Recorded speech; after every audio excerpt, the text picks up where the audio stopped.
itu menandakan bahwa kita kebobolan.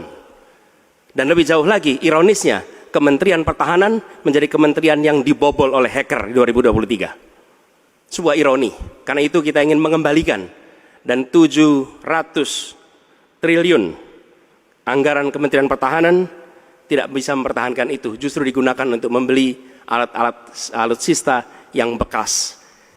Mungkin ada yang asal bicara tanpa data, ya kan? Mungkin didorong oleh ambisi yang menggebu-gebu sehingga tidak objektif.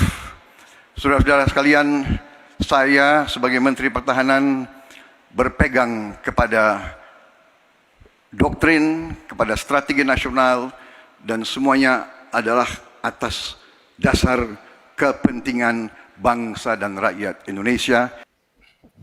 Terima kasih. Selamat malam Bapak Ibu sekalian yang hari ini hadir di studio dan tentu saja yang menyaksikan melalui tayangan televisi atau streaming. Kami membaca sekaligus mencatat persoalan luar negeri, pertahanan keamanan, dan tentu saja dari 3 ini kami akan menyampaikan poin per poin. Yang pertama terkait dengan politik luar negeri kita. Politik luar negeri kita adalah alat untuk negosiasi terhadap dunia luar, tapi kepentingan nasional harus nomor 1. Kenapa itu menjadi penting? Karena kita mesti betul-betul bisa melakukan redefinisi terhadap politik luar negeri yang bebas aktif, yang disesuaikan dengan kondisi kekinian. Ini penting karena apa? Karena kita perlu untuk memilih, memilah, dan memprioritaskan yang menjadi kekuatan, keinginan dari bangsa dan negara ini. Rakyat butuh bekerja. Rakyat butuh lapangan kerja lebih banyak. Investasi harus lebih banyak. Maka kita mesti memperkuat infrastruktur diplomasi kita, duta besar, para diplomat, dan tentu saja inilah yang mesti kita berikan penugasan-penugasan untuk membereskan persoalan-persoalan kepentingan ekonomi nasional dalam konteks kekinian. Dan tentu saja kita tidak pernah lupa, Indonesia selalu setia pada kesepakatan yang pernah diambil. Dekolonisasi yang dilakukan mendorong, meyakinkan kita semua untuk membebaskan seluruh bangsa tanpa boleh mengintervensi satu dengan yang lain. Dan inilah komitmen kita pada kemerdekaan Palestina yang kita dukung terus-menerus. Maka kalaulah kemudian itu kita kerjakan, beberapa problem krisis iklim barangkali akan kita selesaikan dengan membawa pola-pola diplomasi sesuai dengan kekinian yang diperlukan. Atau barangkali kepentingan UMKM yang mesti kita bawa ke dunia internasional seperti praktek yang pernah kami lakukan di Jawa Tengah. Dan itu membuat masyarakat akan merasakan politik luar negeri jauh lebih baik. Pertahanan, sistem pertahanan rakyat semesta mesti kita dorong, kita lapisi dengan pertahanan yang betul-betul berlapis dan kita jadikan benteng pertahanan Nusantara sebagai sebuah satu kesatuan. Dan kita perlu melakukan penataan gelar pasukan karena IKN menjadi pusat gravitasi baru. Dan ini bagian dari antisipasi terhadap tarung global antara Amerika Serikat dan Tiongkok. Untuk itulah pertahanan kita mesti masuk pada wilayah 5.0 dengan teknologi sakti, dengan rudal hipersonik, senjata cyber, sensor kuantum, dan sistem senjata otonom. Dan itu bisa dilakukan kalau anggaran dari Kemenhan itu 1-2% dari PDB. Sehingga MEF kita akan bisa tercapai. Karena ini yang mengerikan, di 2024 saya khawatir ini tidak akan tercapai. Untuk keamanan, terorisme, narkoba, pinjaman online, judi online, kekerasan seksual, ini perlu mendapatkan perhatian termasuk TPPU. Maka reformasi kepolisian betul-betul harus mengantisipasi ini dengan penguatan cyber system kita, termasuk pengembangan SDM cyber yang kuat. Polisi yang menjadi pengabdi masyarakat betul-betul akan bisa mengayomi. Seperti kemudian pada saat saya bertemu dengan Ibu Mary Hugeng. Bagaimana Ibu Mary menceritakan bahwa polisi kita mengayomi dengan kesungguhan. Polisi kita hidup dengan sangat sederhana dan mereka punya integritas yang tinggi. Sebagai anak polisi, saya paham betul ini sesuatu yang sulit dan pasti akan bisa kita lakukan. Dan tentu saja inilah capaian-capaian yang akan kita lakukan oleh Ganjar Mahfud. Bismillah, insya Allah kami siap. Baik, terima kasih Bapak Ganjar Pranowo. Kami persilakan kembali ke tempat Pak Ganjar. Kami persilakan kepada Bapak Anies Rashid Baswedan untuk menuju podium menyampaikan visi, misi, dan program kerja dengan waktu 4 menit.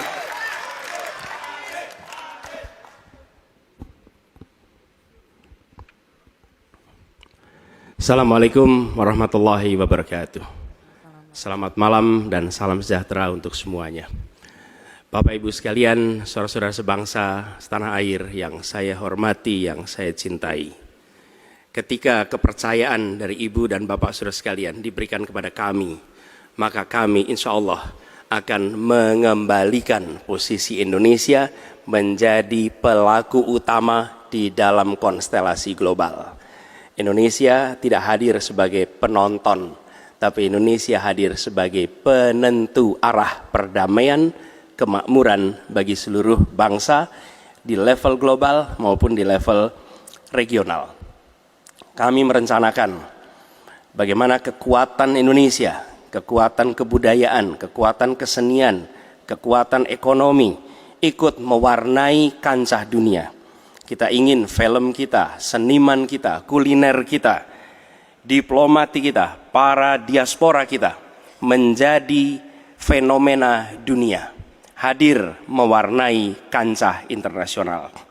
Kita menginginkan dengan cara seperti itu, maka apa yang kita kerjakan di level dunia membuat Indonesia bisa menjadi tuan rumah di negeri sendiri sekaligus tamu mempesona di negeri orang. Dan Presiden menjadi panglima diplomasi Indonesia. Bukan hanya hadir dalam forum-forum, tapi hadir mewarnai, hadir serius memperjuangkan amanat, termasuk amanat terpenting, menghapuskan penjajahan di muka bumi. Bukan sekedar statement dalam upacara, tapi Presiden dan seluruh jajaran diplomasi bekerja keras untuk itu, khususnya untuk Palestina. Tapi dalam kenyataannya, kita bicara tentang pertahanan di sisi lain. Kita menghadapi tantangan yang tidak kecil. Dalam beberapa tahun terakhir ini, lebih dari 160.000 orang meninggal, bukan karena serangan militer, tapi karena serangan virus. HP kita, komputer kita, diserang oleh cyber attack. Lebih dari 800 juta cyber attack. Perdagangan manusia, perdagangan anak. Bagaimana perempuan, anak-anak menjadi korban, lebih dari 3.000 orang. Dan narkoba menyerbu Indonesia. 4,8 juta orang terpapar narkoba. Keluarga-keluarga kita menderita karena narkoba ini. Dan itu pedih sekali. Itu tingkat keluarga, pencurian ikan, pencurian pasir, itu menandakan bahwa kita kebobolan. Dan lebih jauh lagi, ironisnya, Kementerian Pertahanan menjadi kementerian yang dibobol oleh hacker di 2023. Sebuah ironi, karena itu kita ingin mengembalikan.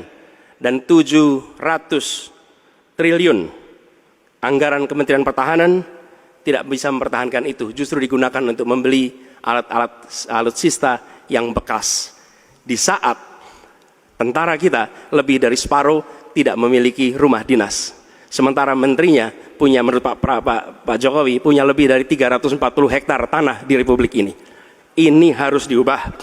Tambah lagi, food estate singkong yang menguntungkan kroni, merusak lingkungan, dan tidak menghasilkan. Ini harus diubah. Kami akan memulai dengan kepemimpinan yang menjunjung tinggi etika. Kepemimpinan yang mengandalkan data, informasi, kapasitas yang serius. Kita ingin Republik ini berperan di level global, dijaga secara serius untuk rumah tangga, untuk nasional, sehingga kewibawaan kita adalah kewibawaan berdasarkan kekuatan. Untuk itu kita butuh perubahan. Terima kasih. Assalamualaikum warahmatullahi wabarakatuh. Baik, terima kasih Bapak Anies Baswedan, dipersilakan kembali ke tempat. Harap tenang. Harap tenang. Harap Kita tenang sudah hadirin, paham? harap tenang dulu. Baik, Harap tenang. Selanjutnya kami persilakan kepada calon Presiden nomor 2 Bapak Prabowo Subianto untuk menuju podium menyampaikan visi, misi, dan program kerja. Harap tenang, ada waktunya. Harap tenang. Waktu Anda 4 menit dimulai ketika Bapak berbicara, silakan. Bismillahirrahmanirrahim. Assalamualaikum warahmatullahi wabarakatuh. Salam sejahtera kita sekalian. Shalom, Om Swastiastu, Namo Buddhaya, salam kebajikan. Bapak-bapak, ibu-ibu sekalian yang saya hormati. Malam ini kita membicara tema-tema yang sangat penting.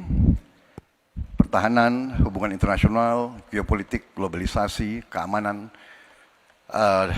Dengan demikian, kita kembali kepada dasar kita, tujuan nasional yang tercantum dalam Undang-Undang Dasar kita, dalam pembukaan Undang-Undang Dasar 1945, tercantum sangat tegas bahwa tujuan nasional kita yang pertama adalah melindungi segenap bangsa Indonesia dan seluruh tumpah darah Indonesia.